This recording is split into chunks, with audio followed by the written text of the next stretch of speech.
Renouveler l'intérêt pour la zone internationale de Tanger, c'est l'objectif de ce colloque organisé à la Faculté des sciences juridiques, économiques et sociales de Tanger, réunissant des chercheurs des deux rives de la Méditerranée. Cette conférence intervient 100 ans jour pour jour après la signature par la France, l'Espagne et le Royaume-Uni du traité du statut de la zone de Tanger. Cet accord, rejoint plus tard par la Suède, la Belgique, les Pays-Bas, le Portugal et l'Italie, soumettait Tanger à un régime très particulier.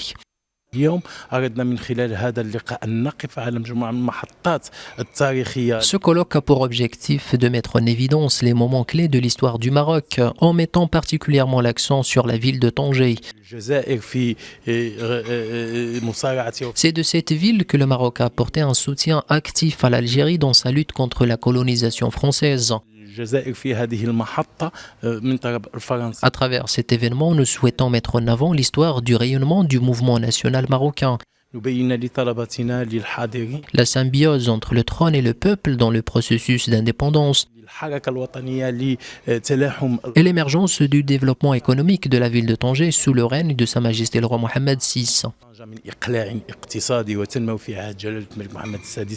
Au menu de cette conférence, des keynotes sur les aspects de la transformation de la ville de Tanger de 1923 après l'indépendance, des exposés sur les enjeux pratiques de l'administration de la ville internationale entre divergence et convergence juridique, en plus d'un panel sur les liens entre Tanger et d'autres espaces internationaux. On parlait de ce régime parce que c'était un régime qui n'était pas idéal, certes pour la ville de Tanger ni pour ses habitants, et certainement pas pour sa majorité musulmane d'habitants, mais c'était néanmoins un système qui était historiquement extrêmement intéressant et qui a par la suite inspiré un certain nombre d'autres systèmes internationaux, d'institutions internationales, et qui a même été en partie à l'origine de certaines institutions de l'Union européenne.